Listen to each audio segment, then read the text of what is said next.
how to use the pre-built unit lesson plans in the CORE-LMS.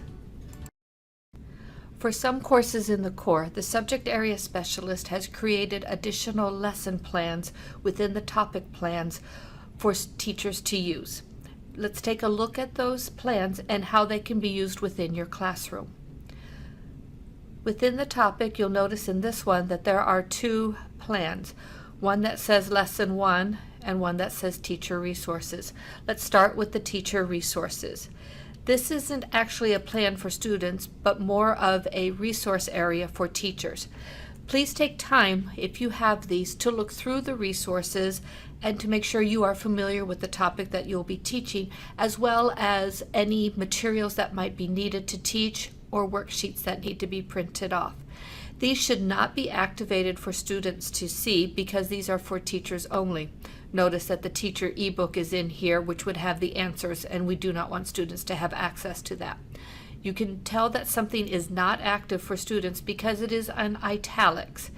Also, we have the I with the line through it telling us that these things are not active. Let's look at the lesson ideas. Down here you can see that there are a number of lessons for the teacher to use with the students. The description is used to tell students what they'll be doing and what the expectations are. Please note that there is the pencil and paper, and when you have that pencil and paper, you can open up the rich text editor to put in those instructions. Instructions can be typed out. You can also add audio to your instructions as well as video. Video from YouTube as well as pictures can also be embedded in this description instruction area. If as a teacher I look at this and I think to myself that this is too much for my students to do in 1 week or 1 day or whatever the time period is, I have the option as a teacher to reorganize it or to create an additional plan and move some things into more of a daily work. In order to do that, I would click Add Plan, which gets added to the bottom of the list. I'm going to do this because I want my plan to be a today only type of thing. And now I'm going to move this up above the teacher resources, but below that other plan. Now, because I only want the students to do 1 or 2 things in a day, I can come up here to this large list and I can choose things to move down into that plan. To the right of each resource or activity is the drop-down menu, which gives you some options for each of those resources. You can remove them from the plan, which just takes them out of the plan, but they are still available in your resource tab. Delete from the course, which you should not do. That puts it in the trash can, and then it is no longer available to you at any point in time. You can move it down, as in rearrange to move things down so they're in a different order for your students to work through, or you can move it to the next plan, which is what I'm going to do with this resource. When I click Move it to the next plan, you'll see that that has now moved into my Today plan. And I can choose the things that I want my students to work on by moving them down to that next plan. Let's say this is all that I want, but I want them in a different order.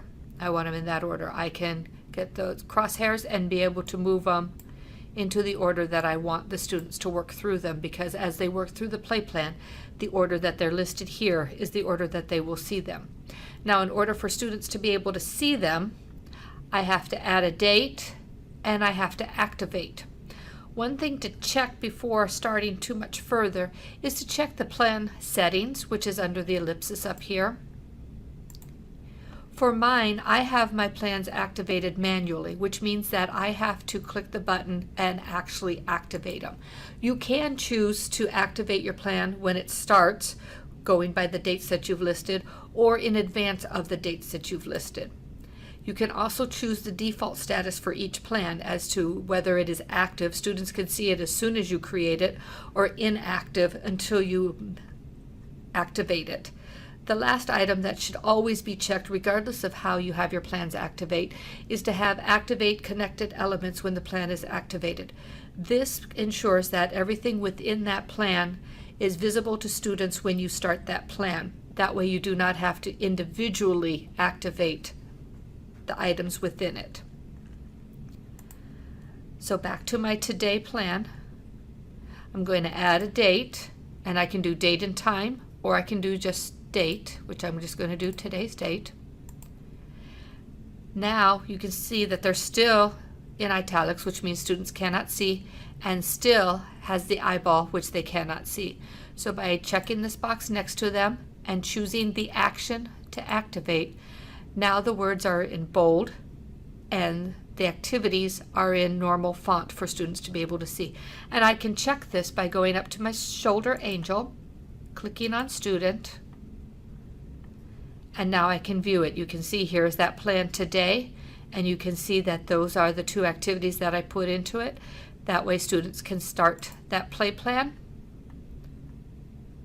Since I did not have anything in the description, there are no directions for my students, but you can see that those activities are then available for them to work their way through for that day. If you have further questions or need additional help, please see the CORE-LMS YouTube channel for videos on how to add additional assignments, create new tasks for your students to do, as well as other activities that you can use within the CORE-LMS.